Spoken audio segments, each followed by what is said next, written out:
Oke, bismillahirrahmanirrahim. Assalamualaikum warahmatullahi wabarakatuh. Selamat malam teman-teman semua. Terima kasih karena telah menyempatkan waktunya untuk hadir di webinar sosialisasi tentang perdamaian, keadilan, dan kelembagaan Tangguh. Jadi untuk teman-teman semuanya, saya Rena Hayatunisa akan menjadi moderator untuk webinar kali ini dan juga sebagai pemateri pertama. Dan kepada teman-teman semuanya, saya memohon izin untuk meminta waktunya kurang lebih 10 hingga 15 menit untuk waktu pemaparan materi.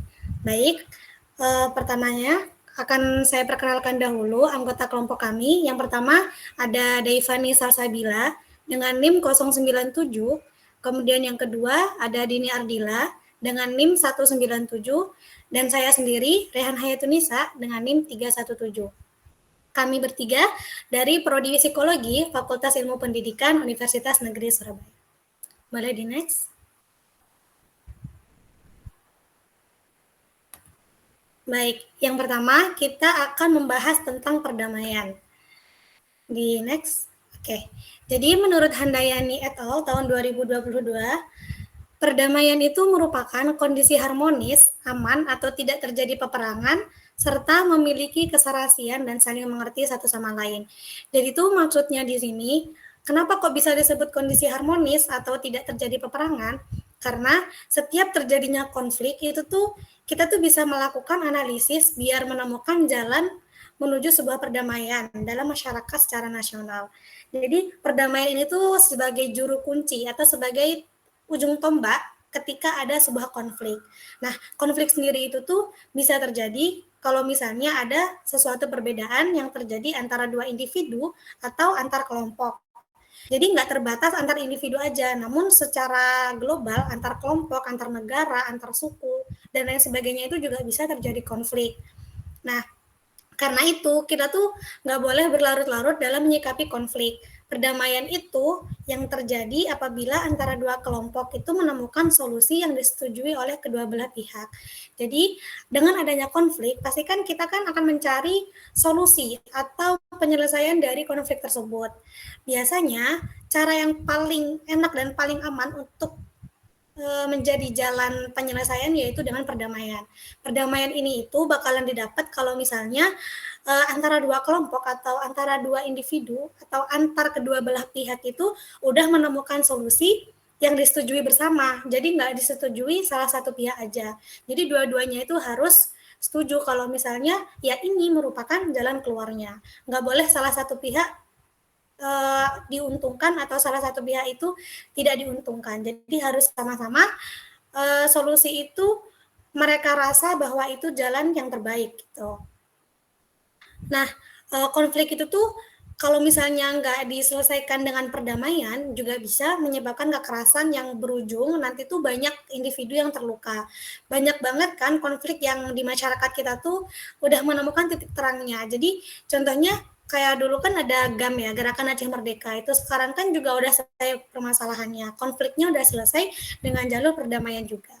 Jadi memang perdamaian ini tuh sebagai salah satu cara yang paling aman dan sebagai ujung tombak dari sebuah konfliknya selesai.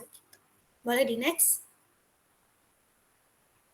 Nah, kemudian ada lagi pengertian dari Suharyanto tahun 2017, dia tuh menyampaikan bahwa perdamaian itu merupakan penyelesaian konflik terbaik yang digunakan ketika ada pihak-pihak yang mengalami ketegangan, ketidakharmonisan, dan permusuhan yang mendalam. Jadi pengertiannya itu kurang lebih sama kayak yang dijelaskan tadi, cuma perbedaannya si Suharyanto ini tuh lebih berfokus sama perdamaian itu tuh ya penyelesaian konflik gitu. Kalau yang pertama tadi kan lebih membahas bahwa perdamaian itu merupakan suatu kondisi yang aman, harmonis, dan tidak terjadi peperangan. Nah, kalau Suharyanto ini dari sisi negatifnya, kayak yang diunggulkan itu pengertian dari bahwa pihak-pihak itu mengalami ketegangan, mengalami ketidakharmonisan, dan ada permusuhan yang mendalam. Sebenarnya permusuhan ini tuh nggak harus yang mendalam aja, bahkan permusuhan yang menyebabkan antar kedua belah pihak merasa tidak nyaman ketika berkomunikasi, itu juga bisa menjadi salah satu konflik yang nantinya bisa diselesaikan dengan perdamaian. Nah, biar hubungan harmonis antara pihak yang bersengketa atau antara pihak yang bermasalah, entah antar individu, antar kelompok, antar negara, antar suku, atau antar yang lainnya, itu tuh keinginan kedua pihak yang bertentangan itu harus terpenuhi. Jadi kedua pihak itu merasa puas kembali. Jadi kurang lebih sama kayak penjelasan yang pertama. Pokoknya kalau misalnya ada yang bersengketa gitu, itu tuh memang harus diselesaikan dengan cara mencari jalan tengah. Jalan tengahnya itu apa sih yang dimau sama pihak satu, apa sih yang dimau sama pihak dua. Jadi pihak satu dan dua itu sama-sama mengutarakan apa solusi menurut mereka dan kemudian disetujui secara bersama. Kalau misalnya ketika menyuarakan solusi yang diberikan oleh pihak masing-masing dan ternyata tidak disetujui oleh pihak yang lain, berarti harus mencari solusi lain lagi. Pokoknya sampai solusi antar dua pihak itu disetujui oleh dua pihak. Jadi nggak satu pihak aja. Nah, apa sih maksud dari kedua pihak itu merasa puas? Kepuasan yang dimaksud itu bukan terbatas sama substansi atau materinya aja yang menjadi pokok persengketaan, namun juga menyangkut kepuasan psikologis. Jadi nggak hanya terbatas dengan materi kayak misalnya kalau misalnya ada persengketaan di kelas gitu ya antar individu, nggak hanya terbatas dengan materi saling memaafkan enggak, tetapi juga harus menyangkut kepuasan.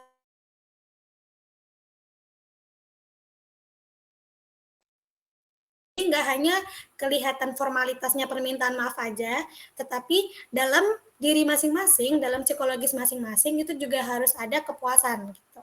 Jadi ketika dalam antara dua pihak sudah ada kepuasan secara psikologis, secara batiniah, nggak lahiriah aja, berarti perdamaian itu udah tercapai gitu. Kalau misalnya belum ke tahap psikologisnya itu merasa damai, ya berarti perdamaian itu belum tercapai secara penuh. Gitu. Nah, gimana caranya mewujudkan perdamaian secara psikologis dan juga secara substansi itu tadi? Ya dengan melakukan penyelesaian sengketa secara damai itu tadi.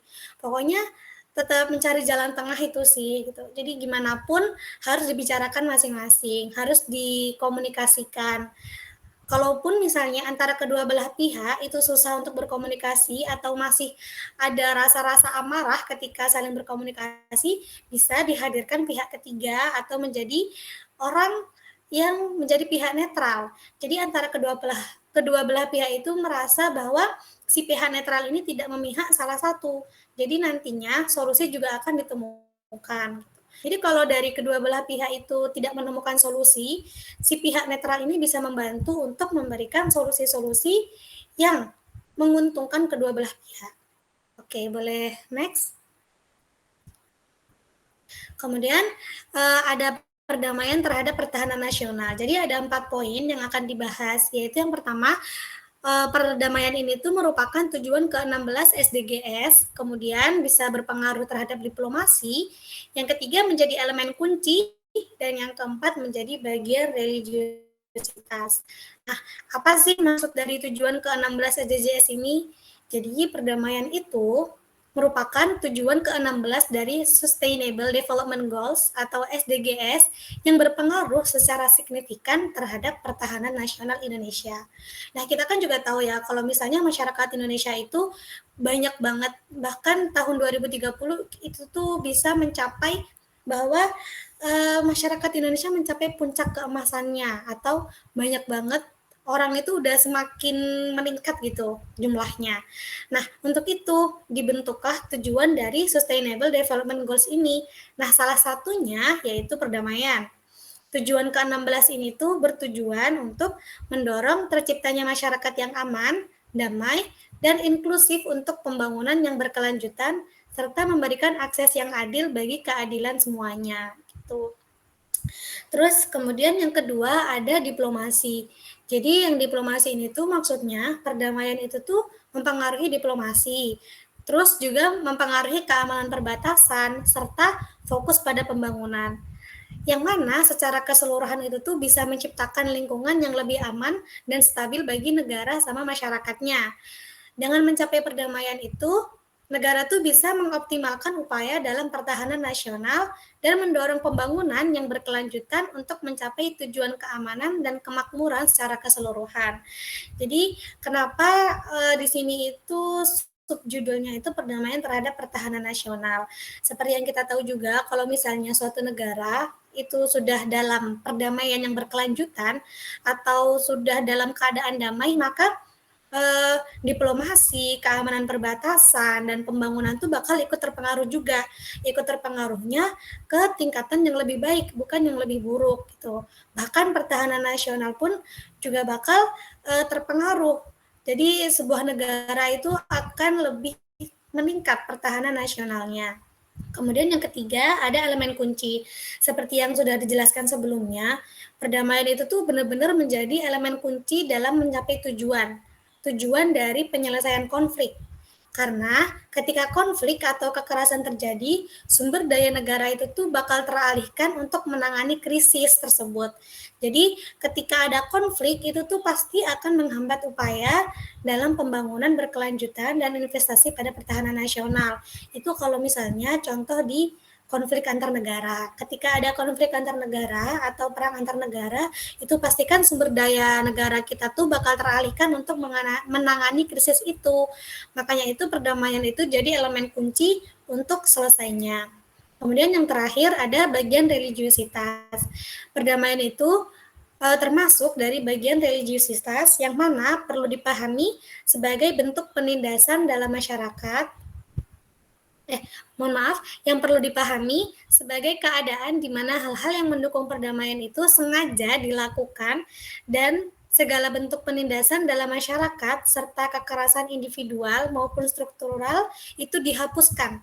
Bukan semata-mata karena keadaan itu tidak ada perang, tapi memang karena ingin menyelesaikan konflik yang terjadi.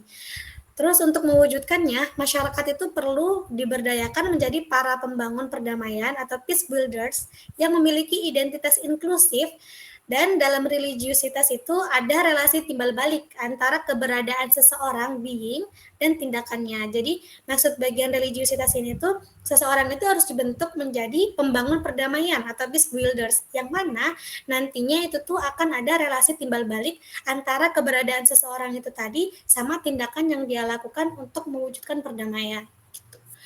Next. Kemudian ada budaya perdamaian. Nah, budaya perdamaian itu menurut UNESCO, budaya perdamaian merupakan tolak ukur sejauh mana individu dapat mengatasi diskriminasi sosial serta mewujudkan keadilan sosial. Jadi perdamaian itu bisa diukur kalau misalnya antar individu, bukan antar individu, dari masing-masing individu sendiri itu bisa mengatasi diskriminasi sosial sama keadilan sosial. Ketika semua individu bisa mengatasi hal itu, maka perdamaian bisa terwujud. Oke, boleh next.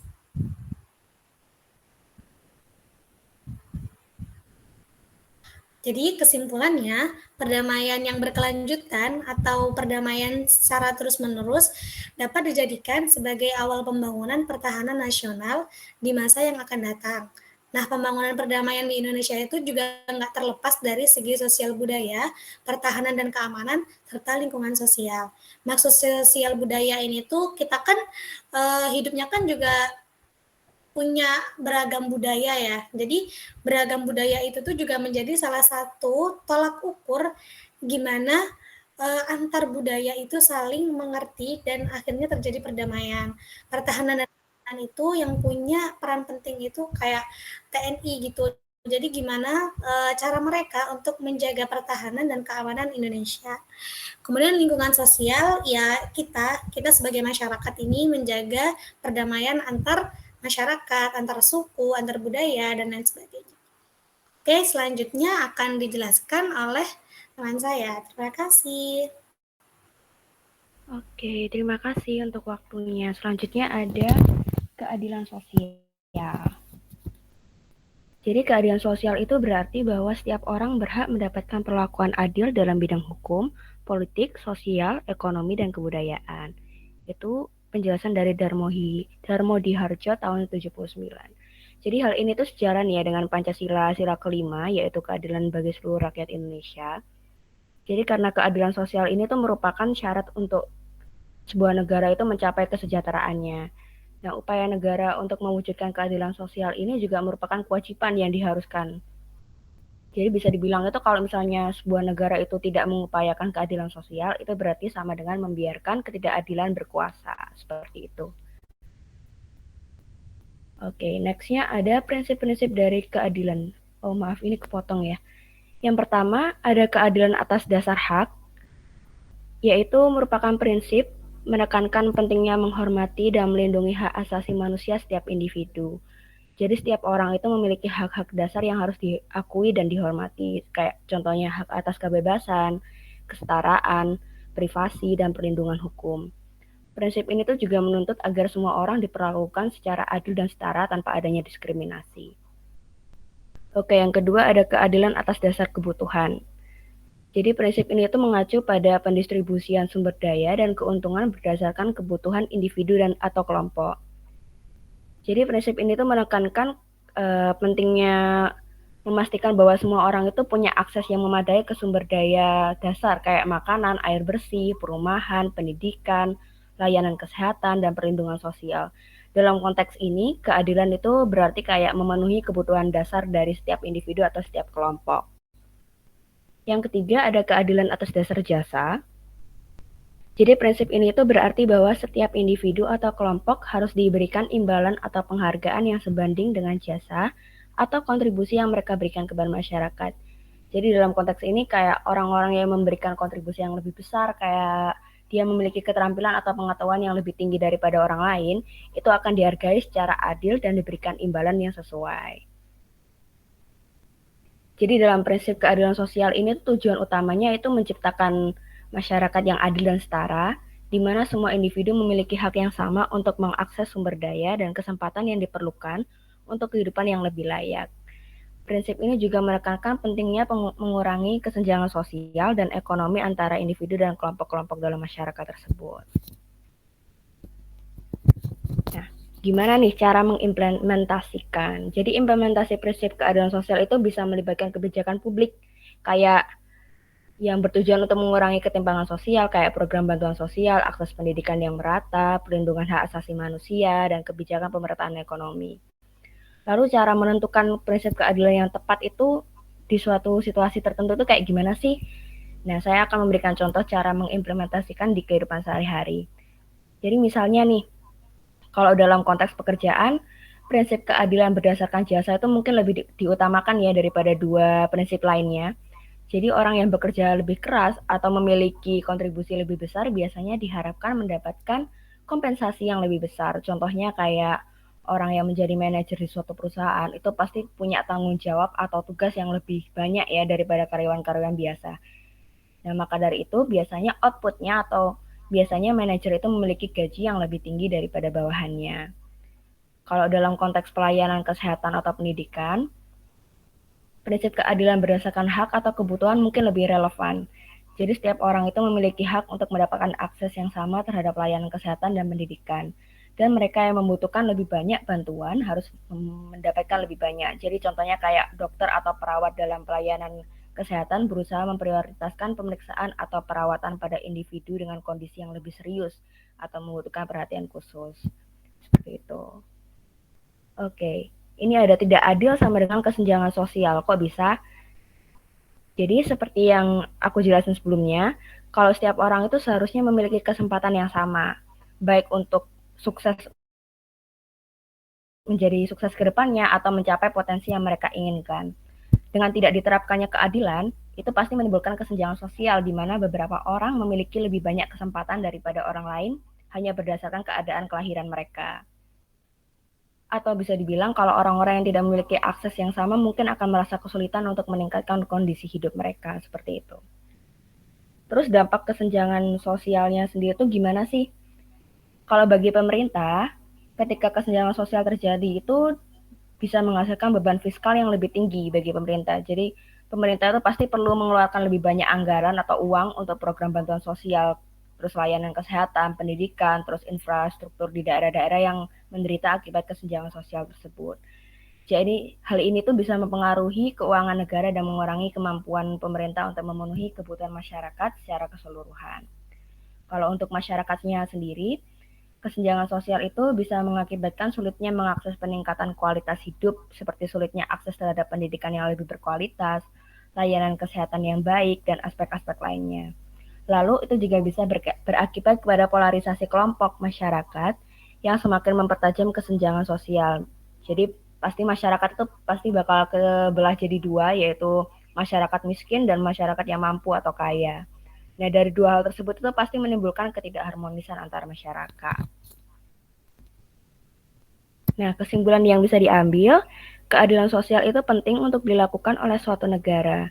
Keadilan sosial bukan hanya konsep moral, tetapi juga merupakan fondasi bagi masyarakat yang inklusif, adil, dan berkelanjutan. Implementasi keadilan sosial memerlukan kolaborasi antara pemerintah, lembaga masyarakat, dan individu untuk memastikan perlindungan hak asasi manusia dan kemajuan yang merata bagi semua anggota masyarakat.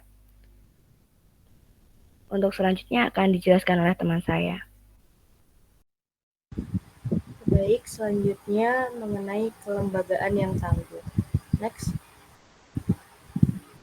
Jadi, menurut Witarti dan kawan-kawan pada tahun 2020 itu menyatakan bahwa lembaga yang tangguh itu merupakan lembaga negara yang efektif, akuntabel, dan transparan, serta mampu menjaga kestabilan dan keamanan di seluruh tingkatan masyarakat. Jadi, kalau efektif itu kita tahu ya bahwa itu tuh supaya lebih lebih dia tuh lebih nggak bertele-tele gitu kan, lebih efektif gitu, lebih cepat dan lebih tepat gitu. Sedangkan akuntabel sendiri itu merupakan sifat atau kondisi yang menunjukkan pertanggungjawaban yang jelas dan baik dalam hal kinerja maupun pengelolaan.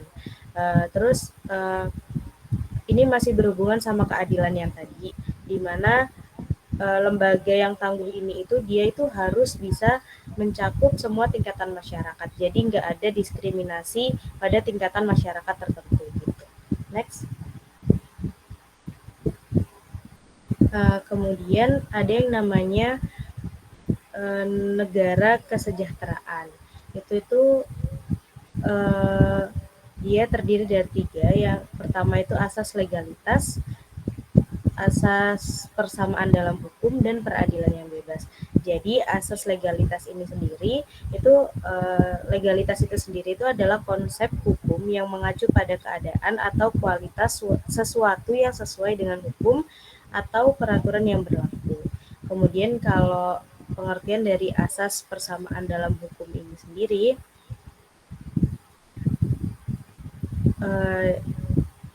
asas persamaan dalam hukum ini sendiri itu juga dikenal sebagai asas equality before the law atau equal protection of the law. Jadi dia ini adalah prinsip dalam sistem hukum yang menjamin bahwa semua individu itu dianggap sama di mata hukum dan memiliki hak yang sama untuk perlakuan yang adil dan setara. Jadi masih ada kaitannya juga sama materi keadilan tadi. Kemudian kalau misalkan peradilan yang bebas itu adalah prinsip dalam sistem hukum yang menegaskan bahwa kekuasaan kehakiman harus beroperasi secara independen dan tidak terpengaruh oleh kekuasaan eksekutif atau legislatif. Kemudian di asas legislatif sendiri itu legalitas, di asas legalitas sendiri itu ada beberapa macam gitu contoh asas yang dapat diterapkan dalam sistem hukum. Contohnya itu asas legalitas kriminal, asas legalitas perdata, asas legalitas administrasi, dan yang lain-lain. Next. Kemudian Fatullah dan Giovanni pada tahun 2020 itu menyatakan bahwa salah satu tugas pemerintah itu adalah memberikan pelayanan publik. Nah, ini tuh masih berhubungan sama konsep negara kesejahteraan. Jadi negara yang dianggap sejahtera itu merupakan negara yang mampu memberikan pelayanan publik yang baik. Jadi penilaiannya itu apabila pelayanan publik pada suatu pemerintahan itu baik, maka pemerintahannya itu juga akan dinilai baik gitu. Sebaliknya apabila pelayanan publiknya itu dinilai buruk, maka kinerja pemerintah itu juga akan dinilai buruk. Jadi pelayanan publik yang baik ini yang dimaksudkan itu mereka ya setara gitu. Semua tingkatan masyarakat itu dapat hak dan kewajiban yang sama gitu. Next. Kemudian Damanik dan kawan-kawan pada tahun 2023 itu juga menyatakan bahwa membangun sebuah lembaga yang kuat itu akan membantu menciptakan dasar yang lebih stabil dan aman bagi negara, serta berdampak positif pada kemampuan pertahanan nasional. Jadi lembaga yang tangguh sendiri itu tidak berpengaruh langsung pada pertahanan nasional, tapi dia itu memiliki peran penting karena ketika kita punya lembaga yang tangguh, kita punya lembaga yang kuat, itu otomatis kita tuh bisa lebih bersatu buat mempertahankan tanah air kita. Next. Jadi kesimpulannya dari kelembagaan yang tangguh ini, pemerintahan yang baik itu adalah pemerintahan yang memiliki lembaga pelayanan masyarakat yang baik dan tangguh. Dengan lembaga yang tangguh dan efektif, maka pemerintah itu dapat memberikan respon cepat dan tepat terhadap tantangan keamanan. Next. Sekian paparan materi dari kami. Saya kembalikan ke moderator. Baik, terima kasih atas penyampaian materinya yang sangat luar biasa.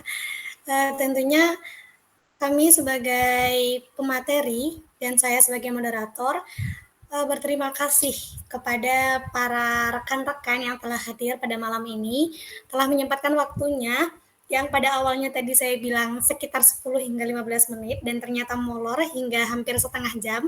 Jadi mohon maaf yang sebesar-besarnya karena mengambil waktunya sekitar setengah jam ini.